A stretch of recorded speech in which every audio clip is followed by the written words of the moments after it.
Alhamdulillahilladzi khalaqal mauta wal hayata liyabluwakum ayyukum ahsanu amala wa huwal azizul ghafur.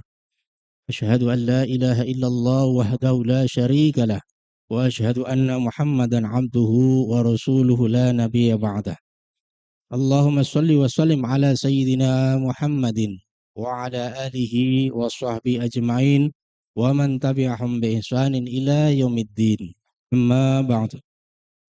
Faya ayyuhal muslimun usikum wa nafsi bitaqwallahi wa ta'atihi faqad faza man ittaqa.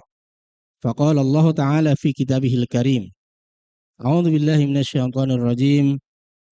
Ya ayyuhalladzina amanu taqullaha haqqa tuqatih wa la tamutunna illa wa antum muslimun. Faqala aidan kullu nafsin dha'iqatul maut summa ilaina turja'un. Ma'asyiral muslimin rahimakumullah, marilah kita memanjatkan puji syukur kehadirat Allah Subhanahu wa taala atas nikmat-nikmat yang tak pernah bisa kita menghitungnya, yang mengantarkan kita pada siang hari ini melaksanakan kewajiban sholat Jum'ah berjamaah. Salawat dan salam semoga tetap tercurahkan kepada junjungan kita baginda Nabi besar Muhammad sallallahu alaihi wa alihi wasallam.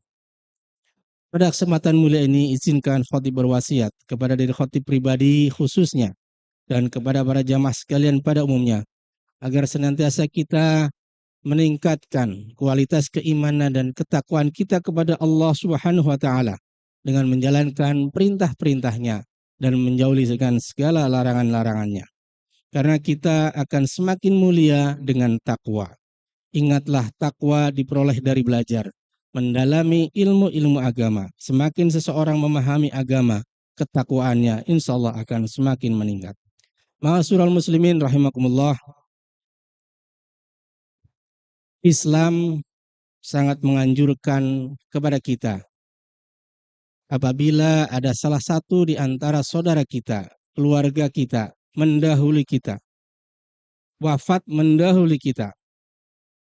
Ternyata Nabi SAW memerintahkan kepada kita untuk menyegerakan perawatannya, menyegerakan penyelenggaraan jenazahnya, mulai dimandikannya, dikafaninya, disolatinya, sampai dimakamkannya. Rasulullah SAW bersabda, "Salasun ya Ali la yu'akhkharun. As-salatu idza atat, wal janazatu idza hadarat, wal aimu idza wajadat kufuan." Ada tiga hal, ya wahai Ali, agar tidak diperlambat. Yang pertama, menunaikan sholat bila telah tiba waktunya. Yang kedua, menyelenggarakan jenazah. Yang ketiga, menikahkan gadis manakala dia telah memperoleh jodoh yang layak. Hadis riwayat Ahmad dan At-Tirmidzi. Selaras dengan ini, baginda Nabi SAW juga menjelaskan. Dalam hadis yang lain beliau bersabda, "Asri'u bil janazati fa in taku sholihatan fa khairun tuqaddimunaha wa in yaku siwa dzalika fa syarrun tad'unahu an riqabikum." Bercepat-cepatlah mengurus jenazah, karena bila jenazah itu dari orang soleh, berarti kalian telah mempercepat kebaikan untuknya. Dan jika tidak, berarti kalian telah menyingkirkan kejelekan dari pundak kalian. Hadis riwayat Bukhari. Hadis ini menjelaskan bagaimana kita memperlakukan keluarga kita, yang tentu kita berharap beliau wafat dalam kondisi husnul khotimah, orang yang baik. Maka orang yang baik hendaknya disegerakan agar kebaikan-kebaikan dia dapatkan.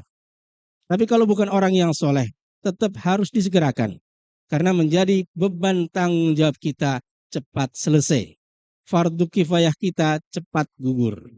Ma'asyiral muslimin rahimakumullah, di hadis yang lain, Nabi SAW pernah menjumpai sahabatnya yang tak kala wafat. Beliau hadir. Sahabat ini bernama Tolhah ibnu Al-Bara'.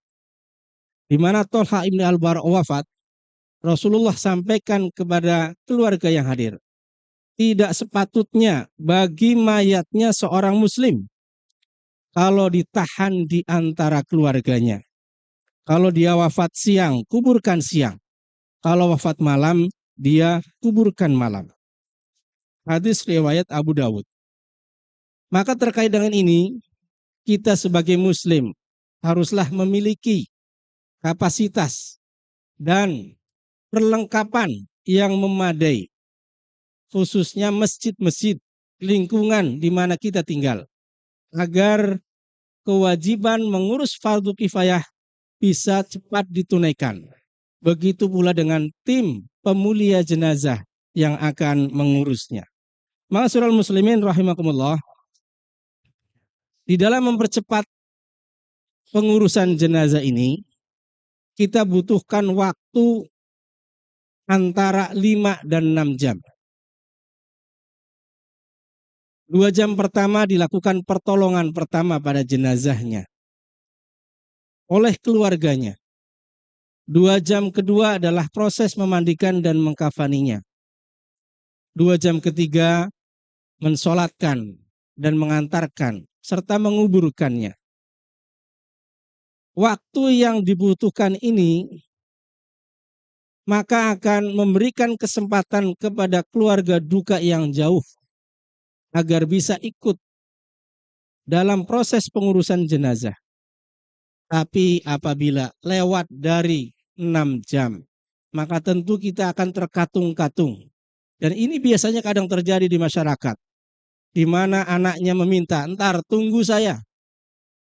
Kebetulan kami seorang praktisi di dalam pengurusan jenazah di KPJ Institut Manajemen Kematian, Masjid Raya Pondok Indah. Suatu hari ada keluarga yang meminta kepada kita untuk merawat jenazahnya. Dan sudah selesai, tinggal dimakamkan saja. Namun keluarganya minta kami tunggu. Ternyata kita tunggu kurang lebih 13 jam baru sampai di rumah duka. Karena ternyata dari Jawa Timur, Pak. Ma'asyiral muslimin rahimakumullah. Apa yang terjadi? Ternyata keluarga yang ditunggu ini malah memintanya untuk dibawa kembali ke pulang kampung di Jawa Timur. Maka tentu akan memakan waktu kurang lebih yang sama, 13 jam. Sehingga jenazah kita hantarkan kurang lebih 26 jam. Jenazah terlambat untuk segera dimakamkan. Dan sampai di kampung halaman, ternyata jenazah dikeluarkan dari peti, jenazah itu sudah kerendam air di dalam peti. Naudzubillah min dzalik. Inilah kondisi di mana kita, kenapa diperintahkan oleh baginda Nabi SAW untuk menyegerakan pengurusan jenazah. Lebih cepat, lebih baik. Tentu kita berharap keluarga kita adalah orang yang soleh. Di dalam hadis yang lain Rasulullah juga menjelaskan, jika seseorang itu soleh, qolat, si mayit itu akan berkata kepada kita, qaddimuni, qaddimuni, segerakan aku, segerakan aku.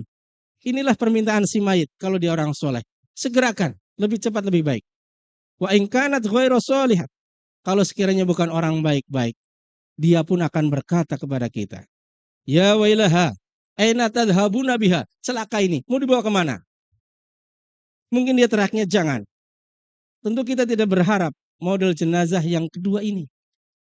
Dan seluruh makhluk mendengar apa yang disampaikan oleh si mayit ini. Illal insan, kecuali manusia, tidak mendengar. Kalau kita mendengar, kata Nabi, la su'ik, bisa jadi pingsan. Masya Allah, hadis riwayat Bukhari. Ma'asyiral muslimin rahimakumullah, maka di dalam hadis yang lain terkait dengan penyelenggaraan jenazah, ada sebuah kisah di mana Rasulullah SAW tidak diberitahu ketika ada sahabat yang wafat dan sahabat ini sudah dimakamkan. Begitu Nabi mencarinya, di mana dia? Sudah wafat ya Rasul. Tunjukkan padaku, di mana kuburnya? Maka kemudian Rasulullah ditunjukkan kuburnya. Apa yang dilakukan oleh baginda Nabi SAW? Ternyata beliau melakukan sholat jenazah di atas kubur si mayit ini. Maka ini bisa menjadi tip bagi keluarga yang jauh. Tanpa harus repot menunggunya berlama-lama. Kita ikhlaskan, silahkan urus. Apalagi kita sedang umroh. Apalagi kita di luar negeri yang memakan waktu berhari-hari. maka konsepnya lebih cepat, lebih baik. Dan ketika Rasulullah mensolatkan jenazah ini, Rasulullah bersabda, Inna hadhil kubur mamlu'atun zalam zulmatan ala ahliha wa inna Allah azza wa jalla yunawwiruha lahum bisolati alaihim. Kuburan ini dipenuhi dengan kegelapan bagi penghuninya. Kemudian Allah Ta'ala meneringnya dengan sholatku atas mereka. Hadis riwayat Bukhari dan Muslim. Ma'asyiral muslimin rahimakumullah. Hari ini kita juga diberikan kesempatan untuk melaksanakan sholat jenazah.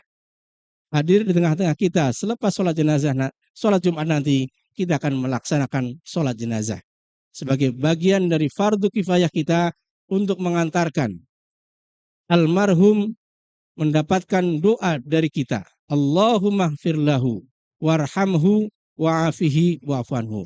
Ya Allah, ampunkan dosanya. Ya Allah, rahmati dia. Ya Allah, maafkan kesalahannya. Tempatkan di tempat yang terbaik di sisi orang-orang yang soleh minan nabiyyin wasyiddiqin wasyuhada wasolehin. Ma'asyiral muslimin rahimakumullah.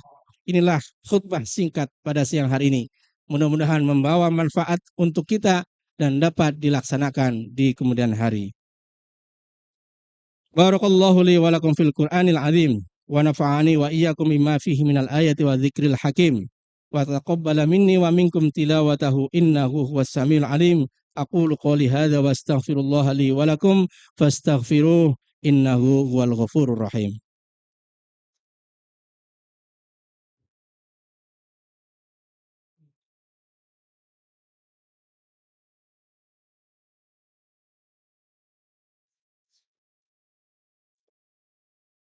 Alhamdulillahi wa kafa wa usalli wa sallimu ala Muhammadinil Mustafa wa ala alihi wa ashabihi ahlil wafa.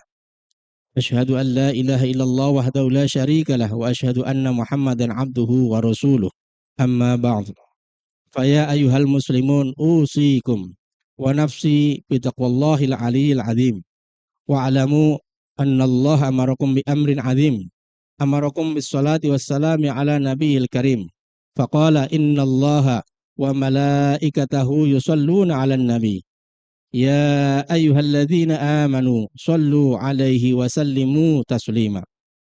Allahumma salli 'ala sayyidina Muhammad wa 'ala ali sayyidina Muhammad kama shallaita 'ala sayyidina Ibrahim wa 'ala ali sayyidina Ibrahim wa barik 'ala sayyidina Muhammad wa 'ala ali sayyidina Muhammad kama barakta 'ala sayyidina Ibrahim wa ala ali sayyidina Ibrahim innaka Hamidum Majid. Allahumma ighfir lil muslimina wal muslimat wal mu'minina wal mu'minat al ahya'i minhum wal amwat innaka samiun qaribun mujibu da'wat wa ya qadiyal hajat. Allahumma ighfir lana wa liwalidina warhamhuma kama rabbawna shighara. Allahumma a'izzal islam wal muslimin. Allahumma ansur ikhwanina al muslimin wal mujahidina fi Palestin. Allahumma tsabbit imanahum wa anzilis sakinata ala qulubihim.